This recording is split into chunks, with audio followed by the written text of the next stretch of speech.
¿Sabías que el disco de freno de tu motocicleta se puede romper?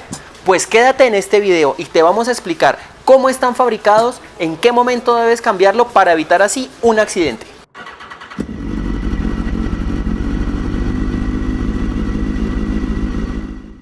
Antes de iniciar, recuerda suscribirte a nuestro canal de YouTube, darle clic a la campanita y seguir todos nuestros videos, porque esta es la forma en que nos apoyas para seguir creando contenido. Y síguenos en nuestra cuenta de Instagram @energymotos, en donde estaremos subiendo contenido diariamente. Entrando en materia, resulta que los discos de freno de motocicleta están fabricados en acero inoxidable y están divididos en dos tipos. Esta división, aclaramos, es para motos de uso de calle, de uso normal, y no acomoda o no está considerado dentro de ello las motocicletas de uso de competición de circuito. En el caso de las motocicletas de calle hay dos tipos de discos de freno: los discos de freno fijos y los discos de freno flotantes.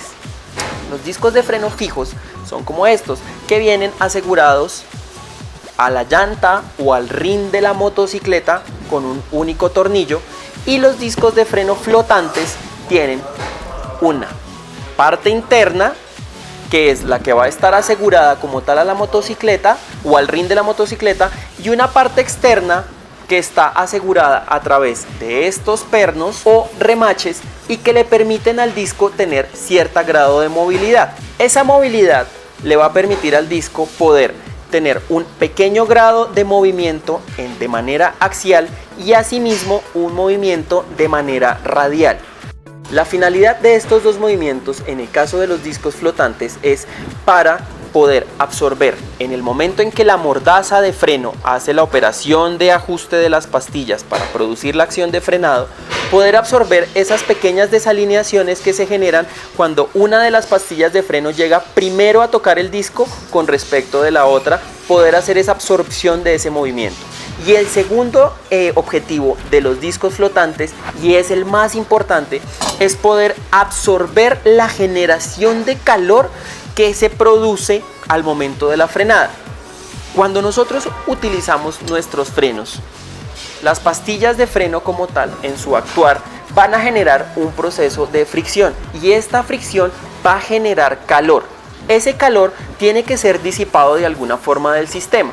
Entonces, lo primero que se van a calentar son las pastillas de freno y a su vez el disco de freno. Posteriormente se calentará el caliper y el líquido de frenos, pero inicialmente estos dos son los elementos que primero van a sufrir este aumento de temperatura.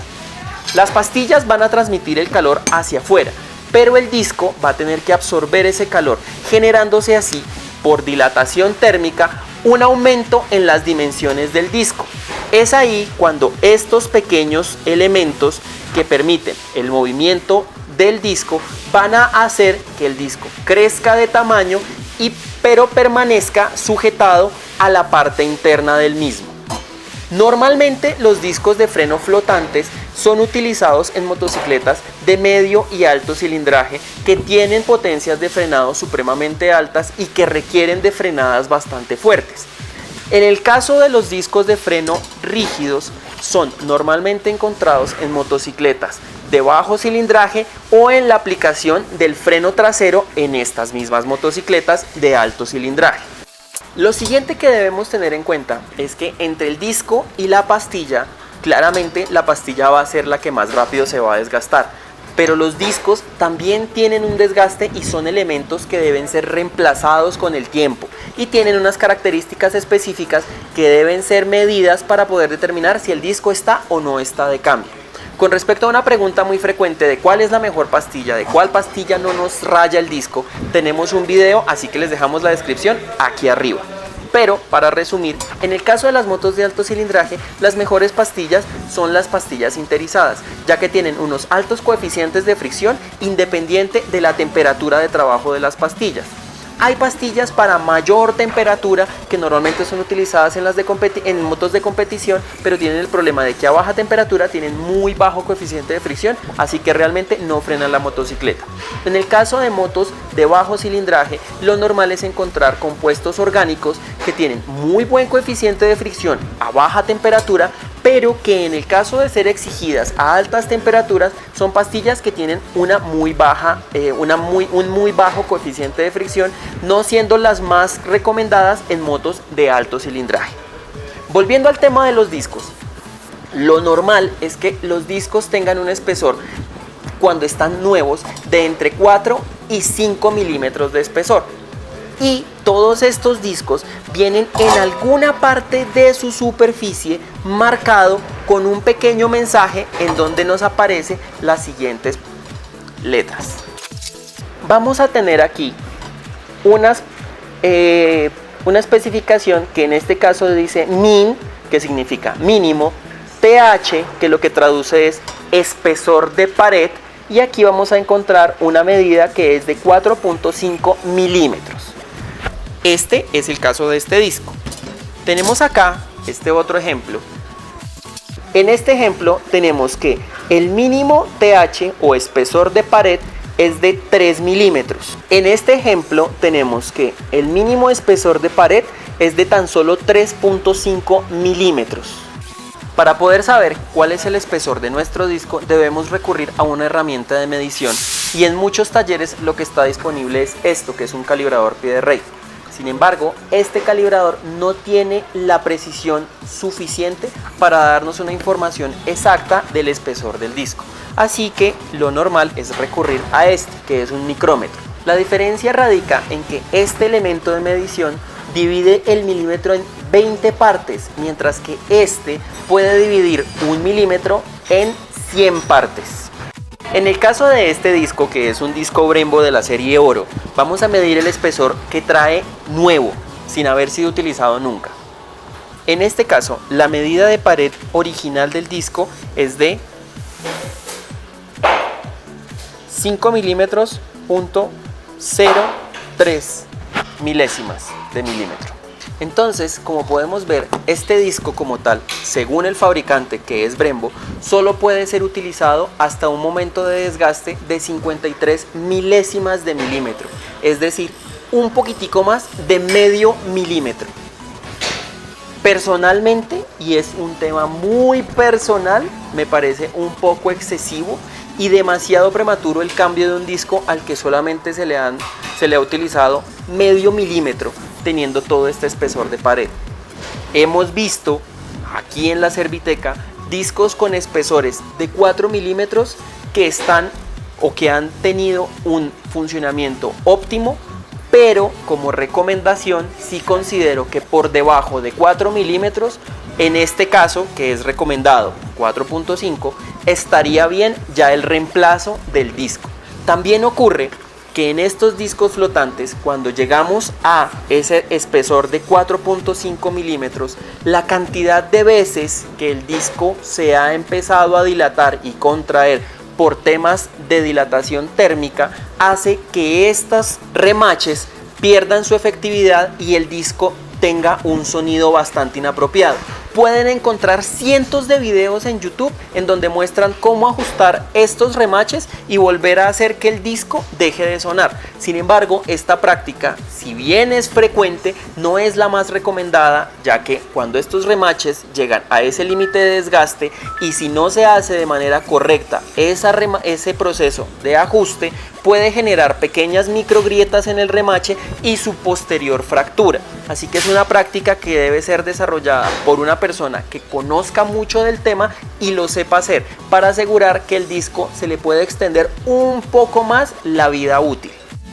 Tenemos ahora el caso en el que nos excedemos de esa medida y nos excedemos en una gran cantidad de milímetros, pasando por encima de la recomendación del fabricante. Un caso que tenemos acá es este. Este es el disco trasero de una Yamaha MT-09.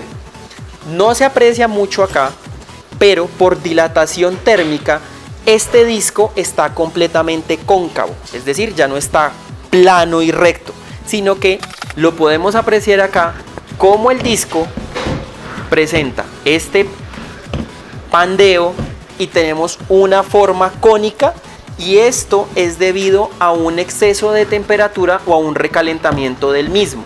Este disco tiene un espesor de base de 5 milímetros y debería ser reemplazado o debió ser reemplazado cuando tenía 4.5 milímetros de espesor, es decir, 0.5 milímetros de desgaste. En estos momentos este disco presenta un espesor de 4.27 milímetros, estando por debajo del espesor mínimo recomendado por fabricante para ser utilizado.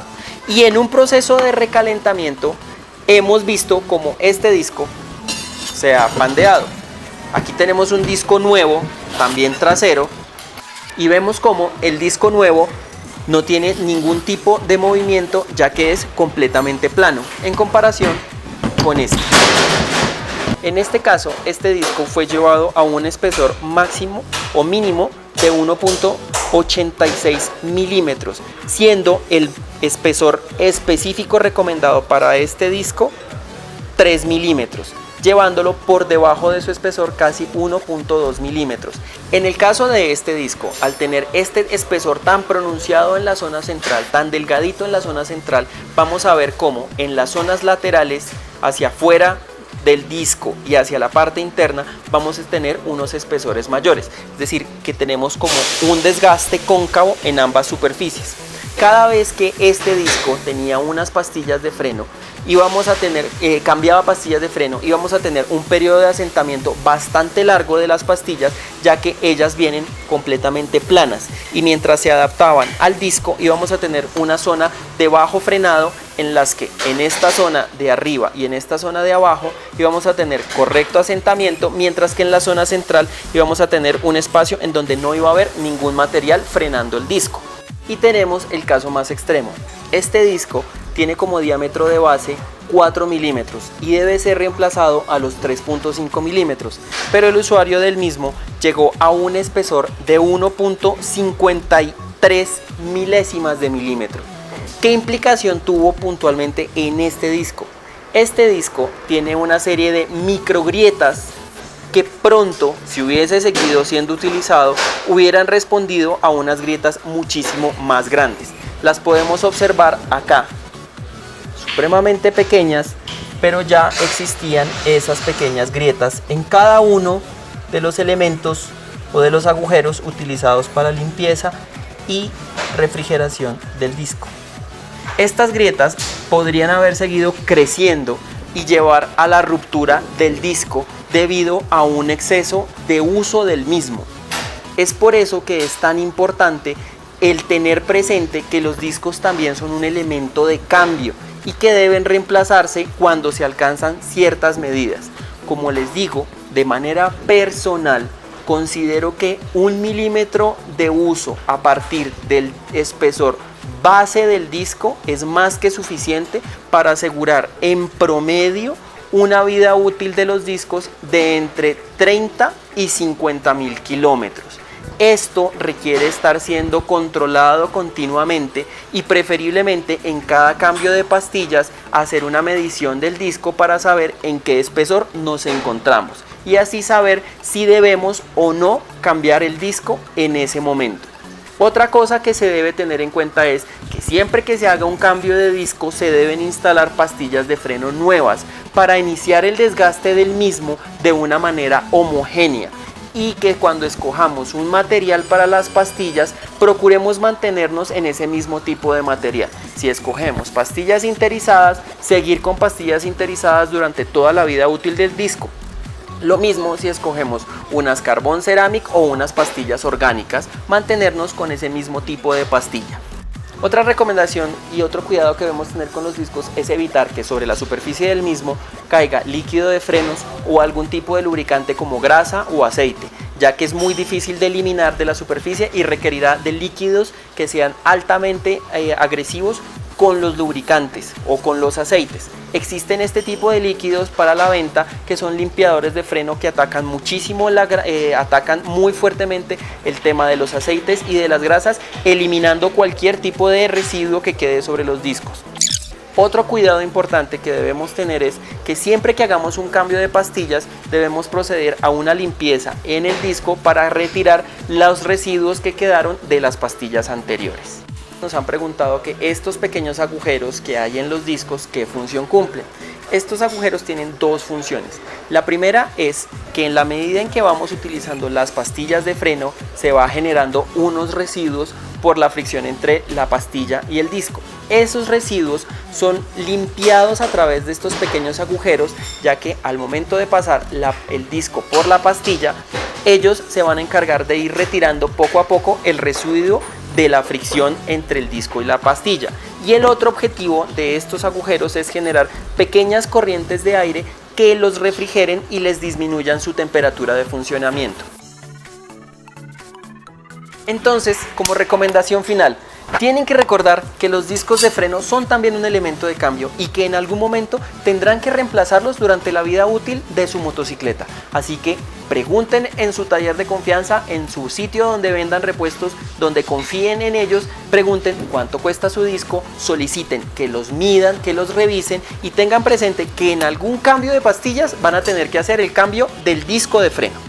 Bueno amigos, este ha sido todo el video por el día de hoy y recuerden, si les gustó compártanlo porque el conocimiento es de todos. Otra cosa, muchísimas gracias a todos los suscriptores de fuera de Colombia. Hemos tenido comentarios de páginas de personas de Puerto Rico, de Costa Rica, de Guatemala, de Argentina. Esperamos que este contenido les sea de mucha utilidad y que lo sigan disfrutando y lo sigan viendo. Gracias por todos los comentarios, estamos un poco rezagados en responderlos. Hemos tenido críticas, todas ellas constructivas, que estamos utilizando para mejorar cada día en nuestra Serviteca. Así que muchísimas gracias y por favor, síganos.